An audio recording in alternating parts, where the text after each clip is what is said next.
In July of 1969, a courier was dispatched to Hanoi to deliver a secret letter to the ailing Ho Chi Minh, national hero and leader of the North Vietnamese people. The letter was written by U.S. President Richard Nixon and was part peace offering, part ultimatum. Having promised the American people a quick end to the war in Southeast Asia, the newly elected president was now threatening that if peace negotiations between the North Vietnamese and the American delegations in Paris did not produce the desired results, the people of Hanoi would be made to suffer.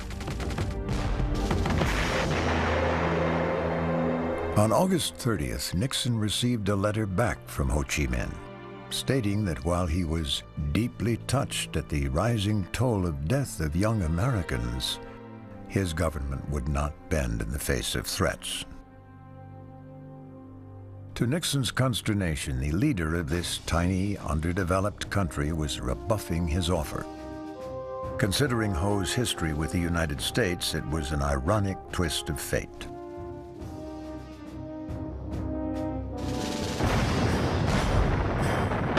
After World War I, and again after World War II, Ho Chi Minh had personally lobbied American presidents, hoping to convince the world's greatest democracy to champion Vietnam's struggle for independence from France.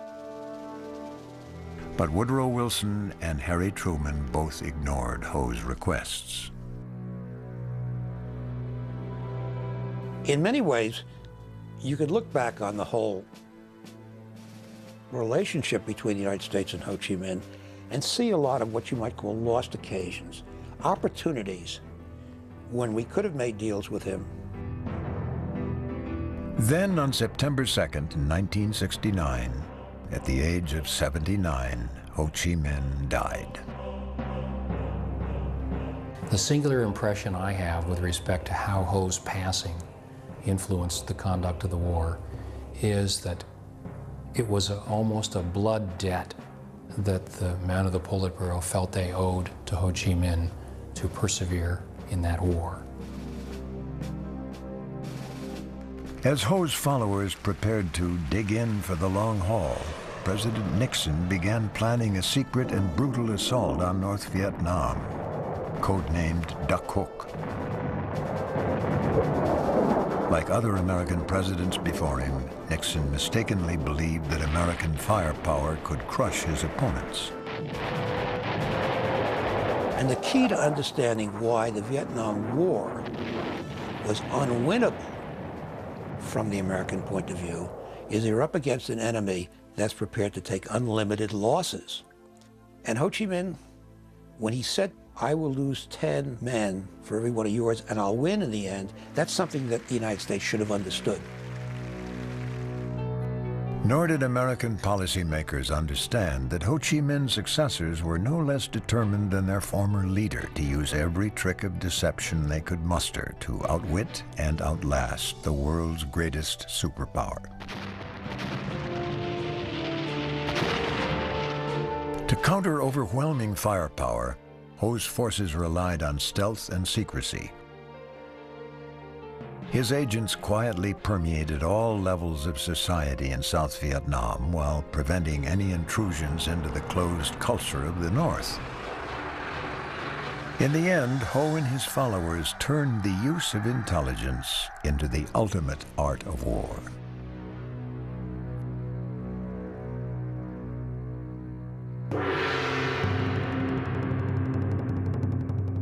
Ho Chi Minh, a pseudonym which means the bringer of light, was born Nguyen Sinh Kun in 1890 in the French colony of Vietnam. One of the boy's earliest memories was of the misery caused by French officials entering his town to conscript villagers to build a road.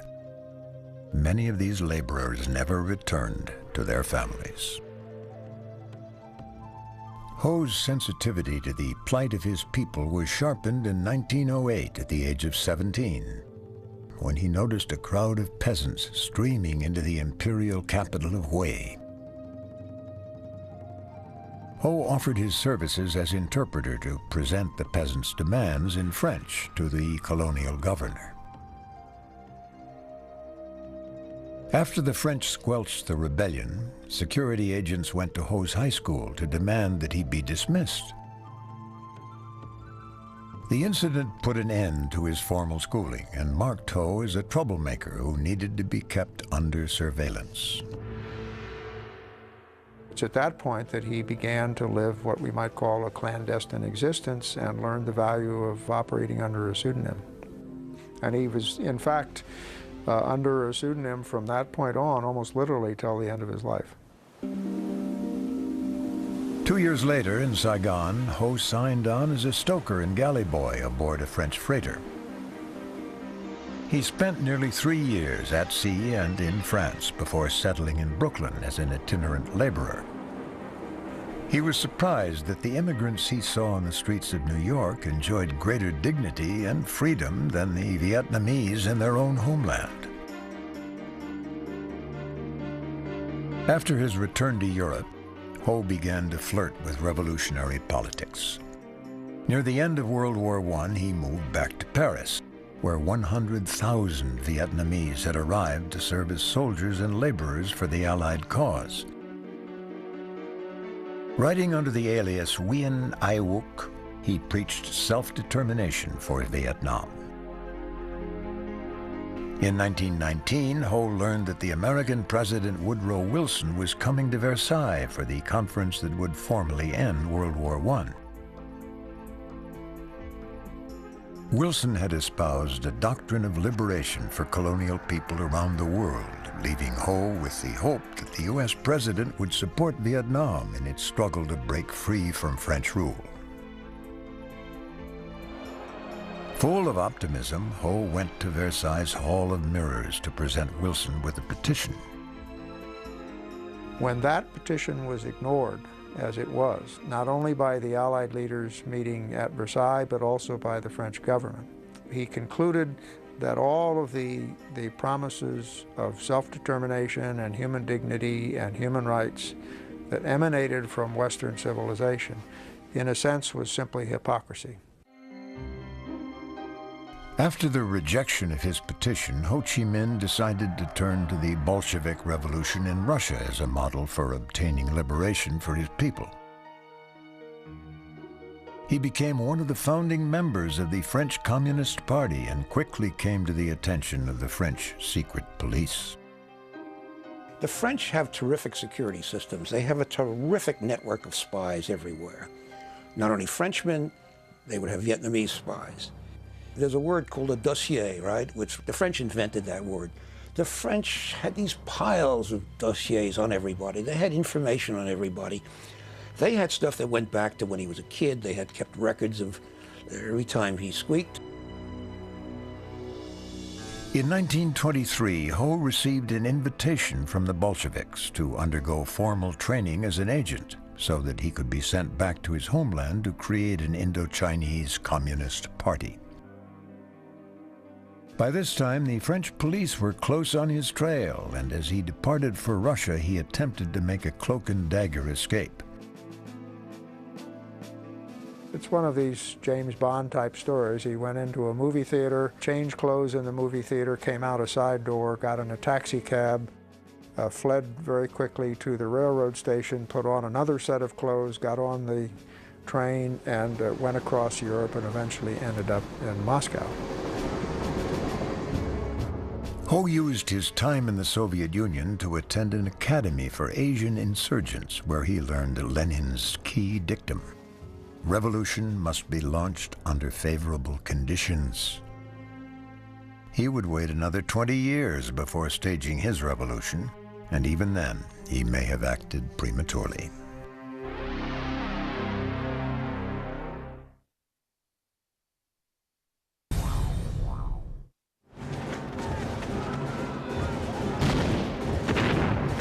In 1940, a tidal wave swept over Southeast Asia as Japanese soldiers poured down from China, easily crushing the French administration in Vietnam. Ho Chi Minh, who had been wandering the world ever since he left his homeland in 1911, now sensed that the time was right to return to Vietnam.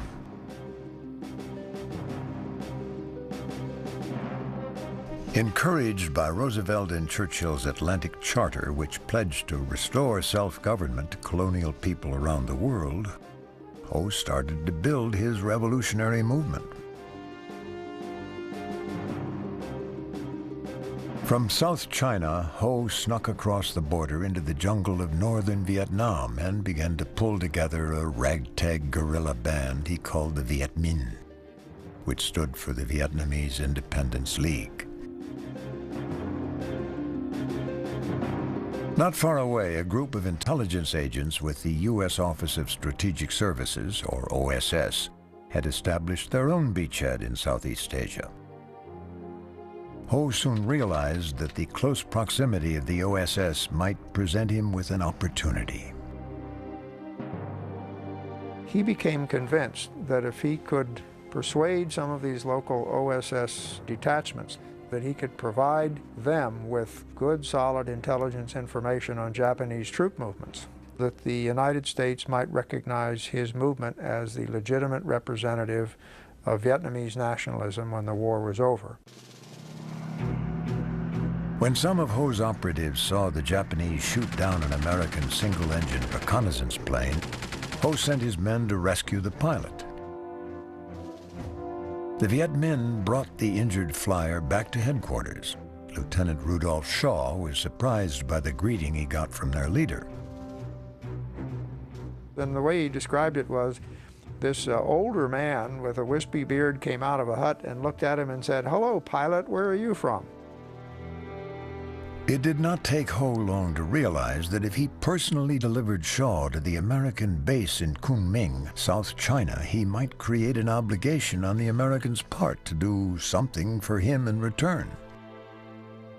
But when he reached the Chinese border, the authorities allowed Shaw to proceed and barred Ho from boarding the train. Ho Chi Minh had to go on foot and didn't get to Kunming until a week or two later. By the time he got back to Kunming, Shaw was already on his way back into the United States. In recognition of his feat, Ho was granted an audience with Flying Tiger's ace, General Claire Chennault, who asked Ho if there was some way he could repay the favor. And according to the story, Ho Chi Minh says, "I really, at this stage, all I want is an autographed photograph of you." Chennault gives him an autographed photograph, Chennault being sort of an egotistical guy. When talk of the proficiency of Ho's intelligence network reached an OSS team codenamed Deer, these American secret agents began to think that Ho might be resourceful enough to undertake the dangerous task of sabotaging a Japanese rail line that ran through the jungle. Carlton Swift was one of those assigned to approach Ho while he was still in Kunming. It took us a while to run down Ho, sitting in the Office of War Information, reading Time magazine and Encyclopedia Britannica. And he said, "Why, yes, we'd be glad to fight the Japanese, mount an operation." Members of the Deer team parachuted into a jungle clearing near Ho's camp to begin training the Viet Minh. No sooner had they begun than the operation was cut short by the atomic blast over Hiroshima and the defeat of the Japanese. Ho urged his followers to launch a general uprising to seize political power before the French administration could restore itself. In order to attract a broad base of support, Ho very cleverly disguised his communist ideology, emphasizing instead his patriotism and desire to initiate social reform. It would not be until war's end that the craftiness of Ho's request to have Chennault autograph his photo would become apparent. Then, working to persuade other nationalists to join his movement over rival factions, Ho was able to pretend that he had American support. Out comes the photograph of Claire Chennault to my good friend Ho Chi Minh. And that picture, apparently, he took all over this area along the border to prove that he had the recognition of the United States, which, of course, it was nothing of the kind. It was simply a casual gesture by Chennault. Although the Americans who dealt with Ho during the war remembered him fondly, from an official U.S. perspective, he was expendable. The question of who would be in control of Vietnam's future soon took a back seat to the realities of international politics. In 1945, President Roosevelt died, leaving his successor, Harry Truman, to contend with rebuilding the economy of post-war Europe and the containment of global communism. I sent 3 cables to Truman and Secretary of State from Ho, pleading for assistance in dealing with the French. There is no evidence that President Truman ever read the cables sent on Ho's behalf. And while Truman hoped that the French would liberalize their rule over Vietnam, he was not about to jeopardize U.S. relations with an old ally. However, in Vietnam, the movement for self-determination had taken on the proportions of a groundswell. On September 2nd, 1945, Ho addressed a crowd of hundreds of thousands in Hanoi's Ba Dinh Square. Borrowing phrases from America's Declaration of Independence, he asserted Vietnam's independence from France. After the Viet Minh launched a general strike later that month, General Charles de Gaulle called for French troops to be immediately dispatched to Vietnam. It would not be long before the Vietnamese would prove that a people schooled in the techniques of secrecy could accomplish the seemingly impossible.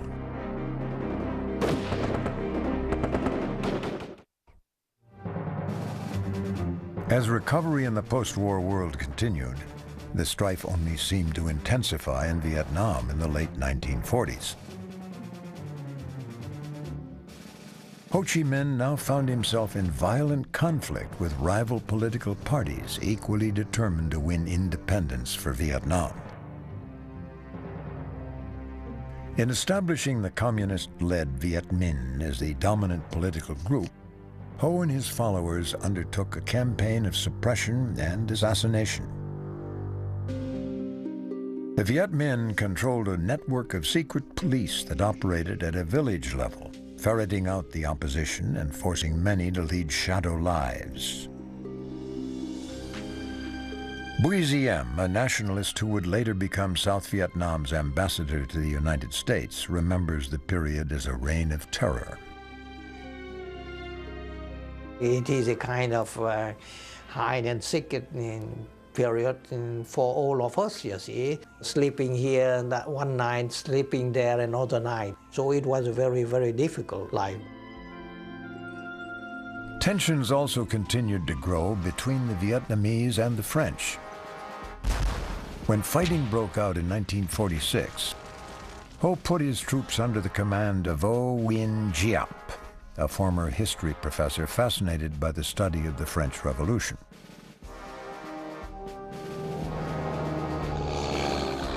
The conflict escalated in 1950 when Communist China sent advisors and equipment to Vietnam, and the United States began to equate the defeat of Ho Chi Minh with the containment of communism. In spite of $3 billion in U.S. aid, the French lost ground until General Henri Navarre came up with a secret plan to regain the initiative. Navarre and his subordinates believed they needed a mooring point in the northwest corner of Vietnam from which they could penetrate the Viet Minh's rear guard. He chose as his base an abandoned French command post called Dien Bien Phu. He sent paratroopers into Dien Bien Phu and occupied it, and more or less dared Ho Chi Minh to try to attack it and put it back in Viet Minh hands, because Navarre was convinced that it couldn't be taken. At first, Giap utilized the human wave attacks that had worked well for the Chinese during the Korean War. But the Viet Minh suffered enormous losses and were forced to retreat. Even as Navarre poured more troops into Dien Bien Phu, Giap continued to believe that this was the battleground on which to make a stand. Giap decided to switch to a strategy designed to deceive the French. They had what was called the Long-Haired Army, which was an army composed primarily of Vietnamese women who would carry artillery pieces, piece by piece, over mountain trails, up into the mountains right around the base at Dien Bien Phu. With great stealth, the long-haired army managed to infiltrate the area surrounding Dien Bien Phu. Now what they're going to do is dig. And as one of the veterans of that operation told me, he said, the shovel became more important than the gun at that stage. Navarre's commander was the aristocratic Colonel Christian de Castries, a man so overconfident that he had named his 3 artillery bases after his current mistresses. De Castries anticipated a headlong Viet Minh charge and foolishly disregarded intelligence reports that indicated the Viet Minh had honeycombed the area around Dien Bien Phu with tunnels. Giap's troops ringed the garrison with artillery pieces so effectively that soon the French were unable to drop in equipment or supplies. On May 7, 1954, the Viet Minh rose up and rushed the garrison. On the eve of an international peace conference to resolve the issue, General Giap's troops raised the red Viet Minh flag over the command bunker at Dien Bien Phu. But in spite of their victory on the battlefield, Ho soon realized that the Viet Minh's bargaining position had been undercut. His 2 allies, Russia and China, were pushing hard for him to concede to French demands and end the war. However, Ho's colleagues in the Politburo were opposed to compromise. Le Yuan, Pham Van Dong, and Le Doc To had all suffered for years in French prison cells and refused to budge. China's representative, Zhou Enlai, flew back to China and held a secret meeting with Ho Chi Minh. And we don't know exactly what went on in the conversation, but certainly he said, look, if we don't have a peace agreement now, the Americans are going to come in. You know it as well as I do. Ho finally accepted a compromise that cut Vietnam into 2 zones pending nationwide elections scheduled to be held in 2 years. The partition caused a mass exodus of refugees. While many supporters of the Viet Minh fled north, some, like Le Yuan, one of Ho's closest associates, joined the 1 million refugees moving south. There he remained to covertly work for the revolution. The Politburo watched as the South was put into the hands of a fiercely ambitious, U.S.-backed Catholic politician named Nguyen Dinh Diem. It was not long before Diem made it clear that he had no intention of allowing the residents of the South to go to the ballot box. He was also quick to institute a massive program to root out and destroy former members of the Viet Minh and Communist Party members. Le Yuan sent secret reports back to Ho, now president of North Vietnam, informing him that Viet Minh loyalists in the South would be completely wiped out unless they resorted to violence. But Ho did not believe the climate was ripe for insurrection and was only willing to authorize covert operations that would intensify the political struggle. Ho Chi Minh's hope was that the non-communist government in South Vietnam could be destabilized and forced into disintegration before the United States could get mobilized to do anything about it. In May of 1959, the Communists created a secret military unit, codenamed Group 559, after the date on which it was established, to begin cutting a secret supply line from northern Vietnam along the borders of Laos and Cambodia down to the south.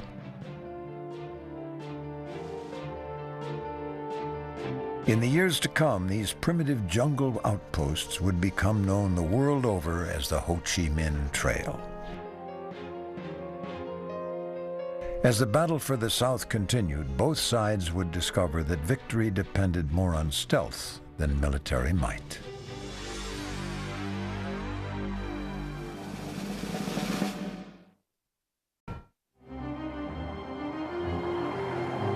By the early 1960s, the regime of Prime Minister Ngo Dinh Diem had antagonized many prominent residents of South Vietnam.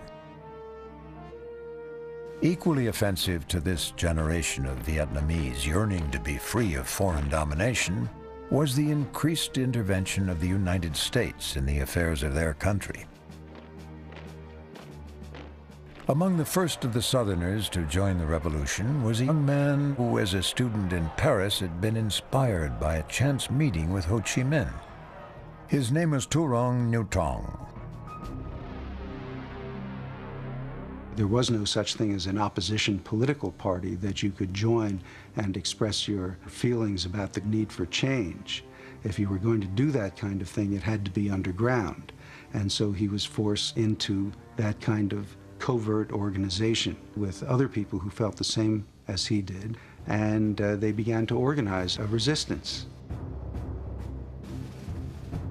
Tong became one of a handful of Southerners to found a resistance group called the National Liberation Front, or NLF.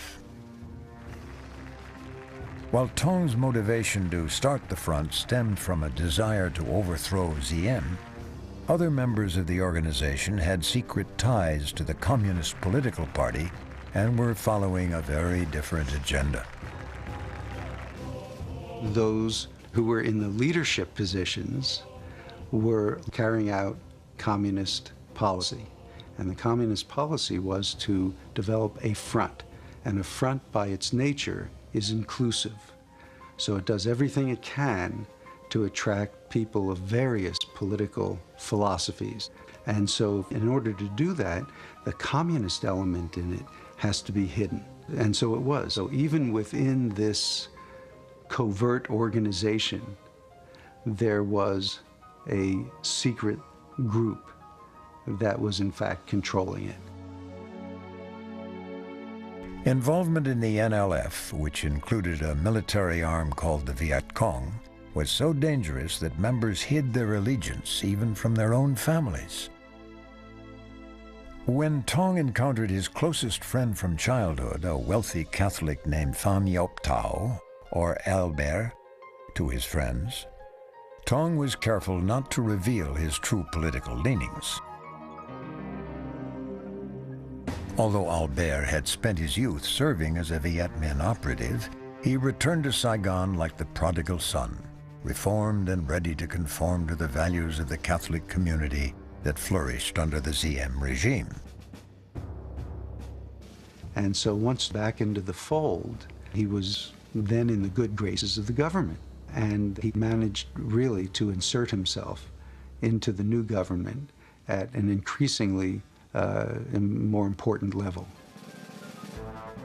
Because Albert had once been a guerrilla leader during the French phase of the war, Diem soon viewed him as an expert on anti-guerrilla warfare. As Tong's involvement with the NLF secretly grew, he watched with alarm as his old friend Albert was made the head of Diem's brainchild, the Strategic Hamlet program. As the director of this program, Albert attempted to relocate South Vietnamese peasants into protected villages, free from communist interference. Albert was so successful that it was not long before he was promoted to be the chief of military security for the repressive ZM government. In his position of power, Albert was perfectly placed to pass useful information along to American journalists stationed in Vietnam. He was someone with inside knowledge. He was high up in the military and understood the political dimension. He was a real player, and he made himself available to American journalists. So yes, he was a source. What neither Tong nor the American journalists who relied on Albert for their stories realized was that Albert, the chief of military security for the ZM regime, was really a secret communist agent for North Vietnam. Journalist Stanley Carno, working for Time magazine, was one of those who was fooled. I didn't know it at the time, but I found out later. He would sometimes yield up some people just to prove that he wasn't a communist. He'd have some people tortured. And I saw him do it one time. In 1960, in order to mask his real agenda, Albert actually helped suppress a coup to overthrow Prime Minister ZM. In recognition of Albert's loyalty, ZM drew him even closer into his inner circle. So this is a communist agent who had penetrated the South Vietnamese government at really the highest levels. And his main job was destabilization. By 1963, the work of destabilization was nearly complete. While Ho Chi Minh and the leadership in Hanoi were anxious to oust ZM, they also realized that ZM's unpopularity was driving many residents of the South to join the National Liberation Front. ZM was inadvertently helping Ho and the communist cause. In the end, however, ZM's demise was brought on by his own intolerance. In May of 1963, ZM ordered his soldiers to fire on a group of Buddhist activists and blamed their deaths on the Viet Cong. This action was answered by widespread protests and the shocking spectacle of the self-immolation of a Buddhist monk. ZM's brutality finally eroded the American support he had relied on for so long. Within months, U.S. officials in the Kennedy administration gave their tacit approval to another coup. With Albert's help, insurgents swept into the presidential palace, killing ZM. Through one coup after another, he was instrumental, and he performed that job beautifully. So he was perhaps the most successful intelligence agent during the entire war, on either side. So successful was Albert that there was no one working for the American or South Vietnamese side who could be considered his counterpart. Virtually every agent sent north was either killed or compromised. The murder of ZM was followed 3 weeks later by the assassination of U.S. President John F. Kennedy. Events had created a power vacuum in Saigon, and the Politburo in Hanoi was left wondering whether or not to escalate their military incursions into the South.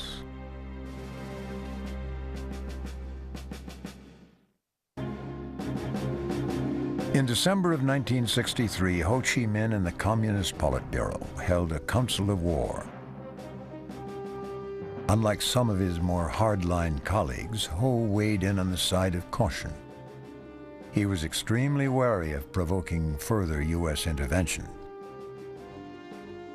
The Politburo finally agreed to escalate the military effort in the South without directly involving North Vietnamese troops. This necessitated expanding their secret project, which would soon become known as the Ho Chi Minh Trail. Renewed hostile actions.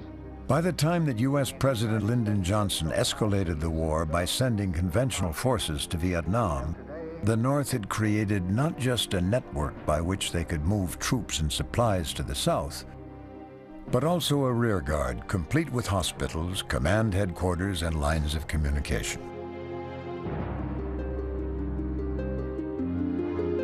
Ho Chi Minh loyalist Bui Tin was one of a dozen military specialists to make an early foray down the trail. Like his compatriots, Tin recognized that the North's success would depend largely on intelligence. Về cái tìm hiểu đối phương đó. Knowing about our enemy, this was essential for us, for the reason that we, a small country with limited resources, were fighting against a superpower with advanced weapons and numerous resources. It was our firm belief that we had to know our enemy in order to defeat him.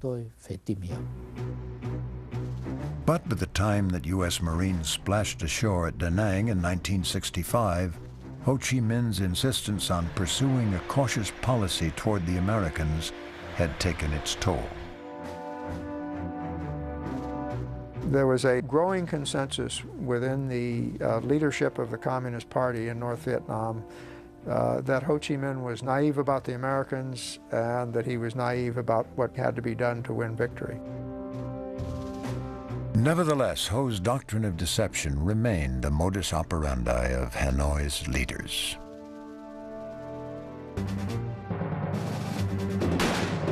Viet Cong intelligence agents were successful at penetrating the ranks of the South Vietnamese government and army. This gave them a window into U.S. military planning and operations, and the ability to pick and choose the time and place to engage in battle. The essence of guerrilla war is that the guerrilla does not have to fight. He fights when he wants to fight. And therefore he, the guerrilla, can regulate the casualties he's willing to suffer and fight primarily to inflict casualties on your side. In the South, a succession of violent coups brought instability to Saigon. Then in 1965, under the leadership of General Nguyen Van Thao, government forces cracked down on the NLF, and leader Thu Nhu Tong was imprisoned. During his incarceration, Tong learned of Albert's true political identity and discovered that the Thao government had tortured and killed his old friend. Tong was still in prison in 1968 when the North called for a nationwide uprising known as the Tet Offensive, in which the Viet Cong launched an all-out assault against cities throughout the South.